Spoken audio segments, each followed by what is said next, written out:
Hello guys, कैसे हो आप सभी लोग। आई होप आप लोग बहुत अच्छे हो। तो आज की जो वीडियो होने वाली है ना यार, वो वीडियो ऐसी होने वाली है, उसमें बहुत से रहस्य हैं जो जानने को मिलेंगे आपको पाताल भुवनेश्वर के बारे में, और बिल्कुल लाइव, और उसमें बहुत सी चीज़ें आपको दिखेंगी। तो यार इस वीडियो को बिल्कुल भी स्किप मत करना, पूरी वीडियो देखना। सृष्टि की रचना जो है वो पाताल के अंदर है, तो आपको उसमें वीडियो में सारा कुछ दिखेगा। तो बिल्कुल भी वीडियो स्किप मत करना, और इस वीडियो को प्लीज़ शेयर करना, क्योंकि देखो मैं आपसे कोई वीडियो शेयर करने के लिए मैंने आज तक ना आपसे रिक्वेस्ट करी है ना मैं करता हूँ। तो इस वीडियो के लिए मैं इसलिए रिक्वेस्ट कर रहा हूँ क्योंकि ये वीडियो हर जानकारी इसमें जानना बहुत ज़रूरी है। तो इस वीडियो को हर कोई शेयर करना। भाई की वीडियो को सब लोग शेयर करें और शेयर कर दो ताकि हम सबके पास पहुंच सके। और हाँ, और ये जानकारी होना भी बहुत ज़रूरी है यार, इसलिए मैं बोल रहा हूँ कि इस वीडियो को आप ज़रूर शेयर करना। और इस वीडियो में आप देखोगे कि उसमें क्या क्या चीज़ें हैं, बहुत सी चीज़ें हैं। तो मिलते हैं इस वीडियो में आपको, आप इस वीडियो को एंजॉय करिए। मैं मिलता हूँ आपसे बाद में। पंडित जी बताएंगे आपको इस गुफा के रहस्य और सब कुछ। बताइए पंडित जी। जी नमस्कार। इस गुफा का महात्म्य जो है स्कंद पुराण में आता है। मानस खंड के स्कंद पुराण में गुफाओं के घाटी के नाम से जाना जाने वाला स्थान अपने आप में बहुत अकल्पनीय और अविश्वसनीय, आप जिसको कहेंगे, बिल्कुल अब अपने आप में बहुत दुर्लभ स्थान है। तो इसका पुराणों में जिक्र है। त्रेता युग में इस गुफा को राजा ऋतुपर्ण ने खोजा, जो रामचंद्र के 7वें वंशज में पैदा हुए। और द्वापर युग में इस पाताल को पांडवों ने खोजा, क्योंकि पांडवों ने यहाँ पर चौपड़ खेला भगवान शिव के साथ। अच्छा और कलयुग में आदिगुरु शंकराचार्य जी यहाँ आए। अच्छा। इस गुफा की गहराई 90 फीट है, जिसमें 82 सीढ़ी है अच्छा। जमीन के लेवल से। तो इसका पुराणों में जिक्र है, जैसे हमारा पृथ्वी है जिसमें हम लोग जी रहे हैं, वैसे ही पाताल क्षेत्र है। अच्छा क्योंकि 3 लोग बताए गए हैं, आसमान, पृथ्वी और पाताल। अच्छा। तो पृथ्वी में हम जी रहे हैं, आसमान फिर वही लोक है, आप जानते हैं। पाताल लोक जहाँ आप अभी दर्शन करके आए वो है। ठीक। तो उसमें सर्वप्रथम शेषनाग जी को दर्शाया गया है। तो इससे प्रतीत होता है कि सारी सृष्टि की रचना ही इस पाताल के अंदर हुई होगी, क्योंकि शेषनाग ने ब्रह्मांड को अपने ऊपर धारण किया है और अपना मुंह खोला है। समस्त जितने भी पाताल के देवी देवता हैं उन्हीं के अंदर निवास करते हैं। अच्छा। उसी के अंदर राजा परीक्षित का हवन कुंड है, जिसमें आपका सारे पाताल के जितने भी नाग हैं उनको जलाया गया था। तक्षत और बासुकी नाग आज के दिन में प्रतिमा के रूप में है, जो प्रत्यक्ष और परोक्ष रूप से हमको दिखाई देती है। उससे आगे जाने के बाद जो है शेषनाग की रीढ़ की हड्डियां हैं, और जिसमें जो है पूरा पाताल टिका हुआ है। उससे आगे जाने के बाद आदि गणेश है। आदि का मतलब सिर कटे हुए। तो वो स्थान है, बताया गया कि गणेश जी का कटा हुआ जो धड़ है वो दुनिया में कहीं नहीं है। सबसे बड़ा रहस्य तो ये है। तो वो इस पाताल लोक के अंदर सर्वप्रथम में उपस्थित है जी। तो इससे प्रतीत होता है कि सब कुछ घटना इसी के अंदर हुई होगी। अच्छा। तो वो कटा हुआ धड़ है गणेश जी का, ऊपर से सहस्त्र दल कमल का फूल है। हाँ। तो उसका पुराणों में जिक्र है कि जिस समय उनका सिर कटा था, सहस्त्र दल कमल के फूल से अमृत का छिड़काव करके उनको जिंदा रखा गया, और जब तक कि हाथी का सिर नहीं जोड़ा। अब बात ये आगे कि हाथी का सिर आया कहाँ से। हाथी का सिर भी इसी पाताल से आया। अच्छा। क्योंकि कैलाश में हाथी का सिर था, तो इस गुफा का जो लिंक है वो कैलाश मानसरोवर के साथ है। अच्छा। तो वहां से सिर ला करके इसमें जोड़ा गया। तो प्रथम विग्रह जो है इस पाताल में दिखाया गया है। उसके बगल में हमारे 4 धाम है, केदारनाथ है, बद्रीनाथ है, अमरनाथ है। बद्री पंचायत है, अमरनाथ है। जगन्नाथपुरी का मार्ग है इसी पाताल से। उससे आगे जाने के बाद काल भैरव की जीवा है, मुंह खोला है, जीव लटकाई है। बोलते हैं कि जो व्यक्ति उनके मुंह के अंदर प्रवेश कर लेगा तो दोबारा उसका जन्म नहीं होगा। बोलते हैं मोक्ष हो जाएगा उसको वहीं से। लेकिन अगला रास्ता अत्यंत तंग है। आजकल कलयुग में हर किसी व्यक्ति का वहाँ जाना बहुत कठिन है। उसके बगल में भगवान शिव की झोली है, आसन है भगवान शंकर जी का। उसी के आगे जाने के बाद पाताल की देवी है, जिनको माँ भुवनेश्वरी के नाम से जाना जाता है। उसी के बगल में हमारे 4 द्वार हैं। प्रथम पाप द्वार है, जो द्वापर में, जो त्रेता में रामायण के पश्चात बंद हुआ। सेकंड धर्म का द्वार है, जिसमें हम कलयुग में आज के दिन जाते हैं। और तीसरा रणद्वार, जो द्वापर में पांडवों की लड़ाई के युद्ध के पश्चात बंद हुआ। और चौथा मोक्ष का दरवाजा, जहां हम विशाल मैदान के अंदर जाते हैं। वहां जाने के बाद क्या है, कल्प वृक्ष है। तो सागर मंथन के जो 14 रत्न हैं वो भी इस पाताल में हैं। आज के दिन में 14 के 14 मौजूद है, लेकिन हम सबको तो नहीं देख सकते हैं। उनमें से कल्प वृक्ष का जो प्रतिमा है वहां दिखाई गई है जी। उसके बगल में आप देखिए कदलीवन का मार्ग है। बताया गया कि वो कदलीवन वो स्थान है जहां भीम को ब्रह्म कमल के लिए भेजा गया, रास्ते में उनको हनुमान जी मिलते हैं जहां उनकी पूंछ उठाने लगते हैं। आपके महाभारत के अंतिम पीरियड में उसका जिक्र आता है। तो कदली का मतलब है कि ऋषियों का स्थान जी। तो उसमें बताया गया है जैसे हमारे मार्कंडे ऋषि हुए, भृगु ऋषि हुए, कपिल ऋषि हुए, ऋषि वशिष्ठ हुए और पाणिनि ऋषि हुए, सब ऋषियों ने बैठ करके हजारों वर्षों तक पाताल को सिद्ध किया उन स्थानों में बैठ करके।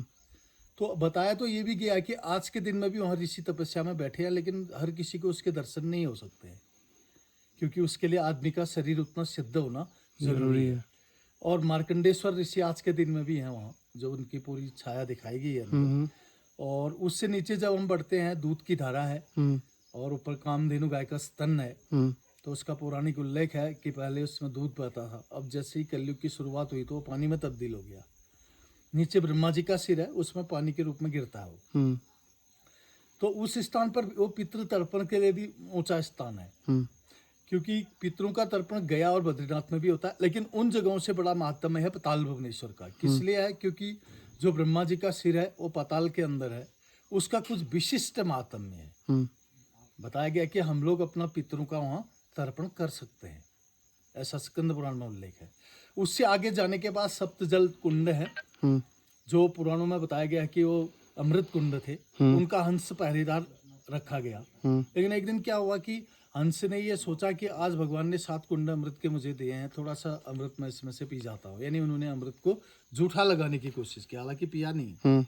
तो उनको ब्रह्मा जी ने श्राप दिया कि तुम्हारी गर्दन जो है उल्टी रहेगी, इससे टेढ़ी गर्दन है उनकी। उधर से आगे बिरान जटाएं हैं भगवान शिव की, उसमें भागीरथी गंगा बह रही है। वो उस समय का दृश्य दर्शाया गया है जिस समय आपके राजा सगर के सारे पुत्र मर गए थे। राजा भगीरथ ने भगवान शिव की तपस्या की, तब क्या हुआ, ज्यादा वेग पृथ्वी में पानी का हो गया। तब शंकर जी ने अपनी जटाएं पृथ्वी से जो है पाताल लोक में डाली, जिसमें पूरी गंगा समा गई। अच्छा। तो उस समय क्या हुआ, 33 कोटि प्रकार के देवी देवताओं ने भगवान शिव की पाताल में आराधना की, गंधर्वों ने उनका पूजन किया और यक्ष उनकी पूजा का संहार करते थे। तो वो सब उसके नीचे विराजमान है जो दिखाया गया है। बीच में भगवान नर्मदेश्वर महादेव का शिवलिंग भी है। बोलते हैं कि उसमें कितना भी पानी अगर डाला जाए उसको सोख लेते हैं। उसके बीच में वो कुंड है, उसको विश्वकर्मा जी ने बनाया। द्वापर युग में जब पांडव इस गुफा में आए तो उनकी जिज्ञासा में ये आया कि यहाँ पर जो है विश्वकर्मा जी को ले जाया जाए साथ में। तो विश्वकर्मा जी को साथ में लेके आए, तब उस कुंड की स्थापना की गई, याद में उनका हाथ रखा गया है। उससे आगे जाने के बाद लास्ट हमारा स्थान आता है पूजा का स्थान। वो जो है आदि गुरु शंकराचार्य जी द्वारा निर्मित शिवलिंग है और है नेचुरल शिवलिंग। वो उसमें जो तांबे की प्लेट है आदि गुरु शंकराचार्य जी ने चलाई 8वीं शताब्दी में। उसके ऊपर ब्रह्मा विष्णु महेश है और ऊपर से भगवान शिव की जटा है। वो तीनों को अभिषेक करते हैं, ब्रह्मा जी को भी, विष्णु जी को भी, शिव जी को भी। तो तीनों एक साथ एक जगह पर होना बहुत बड़ी बात है। तो वो बहुत इस सिद्ध स्थान बताया गया है। उसका पुराणों में ऐसा जिक्र है, जो व्यक्ति शनि प्रदोष के दिन और विशेष तौर पर जो पर्व आते हैं, अच्छे पर्वों में भगवान का उस स्थान पर बिल्व पत्र लेकर के या थोड़ा सा दूध लेकर के और या जल लेकर के भगवान का जो वहाँ पर अभिषेक करता है या शिव पंचाक्षर मंत्र का जप करता है या उसको चढ़ाता है जल को भगवान में, तो उसको अश्वमेघ यज्ञ के बराबर वहाँ फल प्राप्त होते हैं। तो जो मेन पूजा का स्थान है वो वही है। अच्छा। उसके बाद फिर गुफा ऊपर को जाती है। अबाई में जो है काशी बनारस वाला मार्ग है। बताया गया कि काशी तक उसका लिंक है। उससे ऊपर जाने के बाद 5 पांडव है, शिव पार्वती है, जो भगवान शंकर जी के साथ चौपड़ खेले। अंतिम चौपड़ पांडव ने भगवान शंकर जी के साथ पाताल भुवनेश्वर में खेला, जो लास्ट में दिखाया गया है। अच्छा। वहां से फिर हम वापसी आते हैं। फिर चारों दिशाओं को गुफाएं जाती हैं। एक गुफा तो जाती है आपके कैलाश मानसरोवर, दूसरी जाती है स्वर्गारोहण बद्रीनाथ, तीसरी गुफा जाती है आपके ये सेतुबंध रामेश्वरम। अलग अलग को सारे मार्ग बताए गए हैं। वहां से वापसी होते विशाल मैदान पर आते हैं हम। वहां पर हमारे पूरे पाताल का निचोड़ निकलता है कि इसके अंदर क्या रहा होगा। उस विशाल मैदान में पूरी पृथ्वी है। उसके ऊपर 4 लिंग दर्शाए गए हैं, जिसमें सर्वप्रथम लिंग है कलयुग का। उसके पीछे में सतयुग है, जो छोटे से लिंग के रूप में दिखाए गए हैं। उससे ऊपर में त्रेतायुग है और नीचे में द्वापरयुग है। तो कलयुग के बारे में बताया गया कि जिस दिन कलयुग बढ़ते बढ़ते ब्रह्मांड को छू लेगा, क्योंकि ऊपर से ब्रह्मांड है, बताया गया कि उस दिन सृष्टि का पूरा अंत हो जाएगा। तो इससे ये प्रतीत होता है कि सब कुछ इसके अंदर तैयार हुआ। इसके अंदर पूरा मैप तैयार किया गया और उसी को पृथ्वी के रूप में उतार दिया बाहर, जिसमें हम लोग जी रहे हैं। सही। तो इससे ये ऐसा महसूस होता है कि ये जगह जो है बहुत ही प्राचीन कालीन रही होगी। वहां से फिर हम सीधे आते हैं, भगवान शिव जी का कमंडल है, वहां पर मनोकामनाएं उसमें मांगी जाती हैं। उस कमंडल का बहुत बड़ा महात्म्य है। उसका पुराणों में जिक्र है, पहले जो राजा होते थे वो अपने भाग्य का फैसला करने के लिए पाताल भुवनेश्वर आते थे। उसमें क्या होता था, उस कमंडल के बीच में एक सुराग है, बगल में ऐरावत हाथी का मस्तक है, उसमें धातु की तीर बना करके वो लाते थे। तो उस तीर से प्रशिक्षण किया जाता था कि अगर ये तीर सीधे वल्ले साइड से जाके पल्ले साइड उनके माथे में टकरा गई तो उनकी मन्नत यहीं पूर्ण हो जाती थी। ऐसा उस कमंडल का महात्म्य है जो स्कंद पुराण में उल्लेखित है। उसके बगल में फिर क्या है, ऐरावत हाथी है। ऐरावत हाथी का मस्तक है, उसकी सूंड है, उसके दांत हैं और पूरा उस फिगर हाथी की बनी है और 1000 पैर जो है हाथी के उस पूरे पाताल में लटके हुए हैं, जो आज के दिन में भी प्रत्यक्ष दर्शन है। तो उसके बाद क्या हुआ, वहां से फिर हमारी सीधे वापसी होती है बाहर। पाताल से हम पृथ्वी में आ जाते हैं। अब पृथ्वी में अगर हम आगे, तो पाताल भुवनेश्वर के बारे में जानने के लिए पहले वहाँ के क्षेत्रों के बारे में जानना बहुत जरूरी है। क्योंकि पाताल गुफा तो ये है, लेकिन इसके कई क्षेत्र हैं। इससे नीचे में जो है 3 किलोमीटर पर रामगंगा नदी है, जहाँ पर भगवान रामचंद्र की चरण पादुकाएं आज के दिन में भी मौजूद है, जो प्रत्यक्ष रूप से है, वो भी नदी के बीच में है। तो ये जो है इसके कुछ क्षेत्र हैं। और यहाँ से 7 किलोमीटर पर भृगोतम की गुफा है, भृगु ऋषि ने तपस्या की, जहाँ से पाताल भुवनेश्वर की गुफा के अंदर प्राण वायु आती है, यानी ऑक्सीजन। अच्छा, इसके अंदर उस गुफा से आते हैं। यहाँ से 7 किलोमीटर पर हो। अच्छा, यहाँ से ऊपर को? हाँ जी, यहाँ से पीछे साइड में है, ये रोड से कट बीच का जाता है, पैडल ट्रैक है, वो ऊपर चढ़ना पड़ता है। उसमें टॉप में गुफा है भृगु ऋषि की। आप गए हो वहाँ? हाँ, मैं गया हूँ सर। तो वहाँ पर भृगु ऋषि की हुआ है, तो उसी में तपस्या की थी उन्होंने। और यहाँ से नीचे जो रास्ता है वो यहाँ से? यहाँ से रामगंगा 3 किलोमीटर नीचे है। अच्छा, तो वहाँ पे है चरण? हाँ, वहाँ पर चरण पादुकाएं हैं नदी के बीच में। दिखते नहीं होंगे ना पर? ना, इधर से नहीं दिखते, क्योंकि वो तो नदी के करीब जाना पड़ेगा। नहीं, तो उसके नदी में भी पानी चलता हो, कहाँ हाँ, दिखते होंगे? चलता है, दिख जाते हैं? अभी के टाइम में शायद वो दर्शन ना हो पाए, लेकिन ठीक गर्मियों में अगर आप आएंगे तो वो पूरा पत्थर दिखता है, एक ही पैर है उनका, अच्छा जो दर्शाया गया। राम डोल नाम है उस जगह का। अच्छा, यहाँ से 3 किलोमीटर नीचे? हाँ जी, हाँ। तो उसके बाद जो है यहाँ से फिर कई तीर्थ स्थल है आपके, ये गुफाएं जुड़ी है। यहाँ से आपके क्या लोग कहते हैं, कोटेश्वर महादेव की गुफा है, शैलेश्वर महादेव की गुफा है, जो गंगोली हाट में पड़ती है। आपके लंकेश्वर स्थान है, वो भी शिव जी का स्थान है। अच्छा अच्छा। तो इस जगह का श्रेय सर्वप्रथम राजा ऋतुपर्ण को मिला त्रेता युग में। त्रेता युग में राजा ऋतुपर्ण ने शेषनाग के फन में बैठ करके इस पाताल के पूरे दर्शन किए। इसका पुराणों में जिक्र है। त्रेता में जब राजा ने इसकी खोज की, वो यहाँ पहुंचे कैसे। राजा जो है ऐसे ही हिमालय में और साथियों के साथ घूमने आए थे। तो इस जगह का नाम था दारू का वन। ये जो आप देख रहे हैं ऊपर आपको पूरी वो दिख रही है, दारू का वन का मतलब यह है कि दारुक ऋषि तपस्या करते थे यहाँ। और ये सब देवदारों का वन है। तो इसके बाद क्या है, यहाँ से 14 किलोमीटर पर गंगोली हाट महाकाली मंदिर है, जो माता जी की शक्तिपीठ है। वो कौन सा स्थान है, सैल दारू का वन। बाद में जो है सारे नाम अपने किंवदंती के अनुसार पढ़ते गए। तो इसका एग्जिट जो नाम है, पौराणिक नाम जो है, वो दारुकावन है। तो इस दारुकावन क्षेत्र में कुछ राजाओं के साथ ऐसे घूमने आए थे। तो उनको क्या हुआ, रास्ते में एक बहुत बड़ा सुअर दिखाई दिया। वो सुअर जो था बहुत उसमें था। तो राजा ये खेलने के बहुत शौकीन थे, शिकार। तो उन्होंने क्या किया, और राजा भी साथ में थे, उन्होंने उनसे कहा यार ऐसा है, देखो इसको घेरो और इसको पकड़ना आज जिंदा, मारना नहीं है। तो उन्होंने कहा ठीक है। सब लोग तैयार हुए। तो अब हुआ कैसा, राजा ने शर्त कर दी कि जिसकी ओर से निकलेगा तो उसको दंड दिया जाएगा। वो ऐसा हुआ कि देवयोग से जो वो सुअर था वो राजा की साइड से निकल गया। वो तो खुद भगवान शिव थे। वो इस पताल से जो है धूप सेकने के लिए गए थे वहाँ। तो इतने में जब उनकी ओर से निकल गए तो राजा ने प्रतिज्ञा कर ली। उन्होंने कहा चाहे मैं इसको पकड़ के लाऊं, चाहे कैसे भी लाऊं, क्योंकि वो भी शिव भक्त थे। तो उन्होंने उसका पीछा शुरू कर दिया। पीछा करते करते बड़ा लंबा समय बीता। बीतने के बाद क्या हुआ, यहाँ राजा पहुंच गए। राजा ने इस गुफा के अंदर जाते हुए देख लिया उनको। तो अब यहाँ पर उस समय बाहर का तो कोई प्रांगण कुछ बना था नहीं, खाली गुफा थी अंदर में। तो राजा ने अंदर को देखा। तो अब अंदर कैसे जाए, अंदर तो है अंधेरा। तो राजा बाहर ही बैठ गया। उसने कहा यार मैं भी सूर्यवंशी राजा हूँ, वचन मैंने दे रखा है, जाना तो मुझे है अब, लेकिन क्यों ना मैं इसको पाके ही जाऊं, यहीं बैठ जाता हूँ। वो यहीं तपस्या में बैठ गए। बैठे तो रात में क्या हुआ, उनके स्वप्न में क्षेत्रपाल जी आए।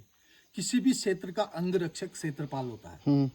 तो क्षेत्रपाल जी ने उनसे कहा, राजन आप आज इतने घनघोर जंगल के बीच में, जहाँ भगवान शिव का इतना दिव्य स्थान है और जहाँ गंधर्व रात को भगवान का पूजन करने के लिए आते हैं, और आप इस घनघोर जंगल के बीच में यहाँ क्या करने आए हैं। तो तब उन्होंने अपना पूरा वृत्तांत बताया। उन्होंने कहा ऐसा हुआ, एक सुअर था, वो इसके अंदर चले गया, अच्छा। पताल के अंदर। उन्होंने कहा ओहो ये आपकी भूल हो गई। उन्होंने कहा क्यों। बोला देखो भगवान शिव यहाँ से अपना रूप बदल करके जाते हैं ताकि मुझे कोई पहचान न सके। सही बात। तो वो सुअर नहीं, हो तो खुश भगवान शिव है। उन्होंने कहा अरे मेरा तो जीवन अहोभाग्य है, लेकिन अब बात यह है कि मैं वहां जाऊंगा कैसे जहां वो है। तो उन्होंने उनको बताया। उन्होंने कहा ऐसा है राजन आप वहां जा सकते हैं, लेकिन कैसे जा सकते हैं, इन चर्म चक्षु से आप भगवान को नहीं देख सकते हैं। आपको मैं सिर्फ उस स्थान तक ले जा सकता हूं, शेषनाग वहां के कर्णहार है, क्योंकि शेषनाग वहां आदमी को फटकने नहीं देंगे जब तक कि क्या नाम कहते हैं वो उसका पूरा प्रशिक्षण न कर ला आदमी। तो बोला वहां मनुष्य का जाना बड़ा वर्जित है। तो उनने कहा महाराज आप वहां तक पहुंचा दो मेरे को। जब वहां पहुंचाया गया तो राजा को पाताल में सब अलभ्य और अदृश्य चीजें देखने लगी।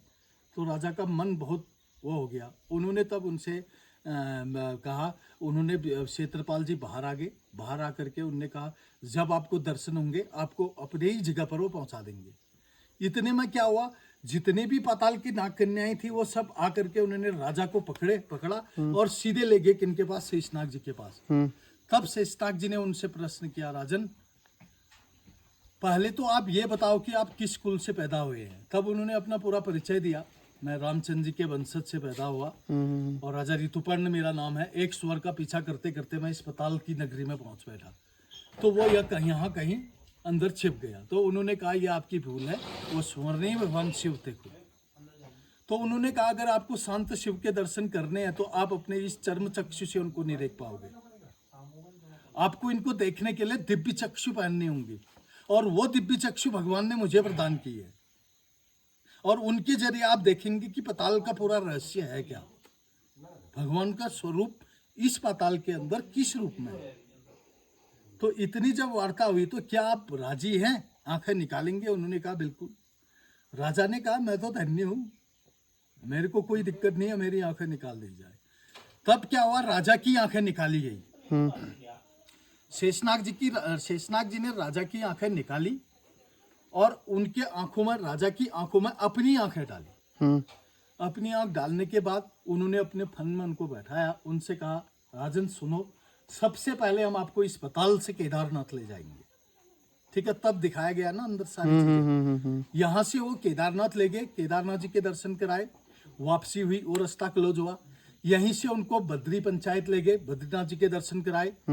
यहीं से उनको अमरनाथ ले गए और यहीं से उनको कैलाश मानसरोवर के दर्शन कराए, वो रास्ता बंद हुआ। यहीं से फिर क्या हुआ, उनको बताया गया राजन देखो इस पाताल के अंदर 3 प्रमुख गुहाएं हैं। वो कौन कौन सी हैं, समर, सुमेरु, सुदामा। अब देखो ये बहुत इंपॉर्टेंट गुफाएं हैं जो मैं बता रहा हूँ आपको। इसका समर में जो है भगवान शिव रहते हैं, सुमेरु में भगवान ब्रह्मा रहते हैं और सुदामा में भगवान श्री कृष्ण रहते हैं। तो जब राजा को ये तीनों गुफाएं वहां दिखाई गई, उनमें सब चीज देखा उन्होंने। जब सुदामा नाम की गुफा देखने के लिए राजा वहां गए तो उसके अंदर पूरा सूरज, चंद्रमा, पूरा ब्रह्मांड, नया आसमान, वो अचंभित रह गया। तभी पाताल भुवनेश्वर का जो वर्णन आता है वो सृष्टि के साथ जुड़ता है। यानी सृष्टि का जो मैप बनाया गया होगा वो इस पाताल के अंदर तैयार किया गया, और उसी की 2 कॉपी उतार करके ये जमीन दिखा दी बाहर जिसमें हम जी रहे हैं। अच्छा, ये है ना, ये इसका पूरा पौराणिक महात्म्य है। धन्यवाद आपका, धन्यवाद।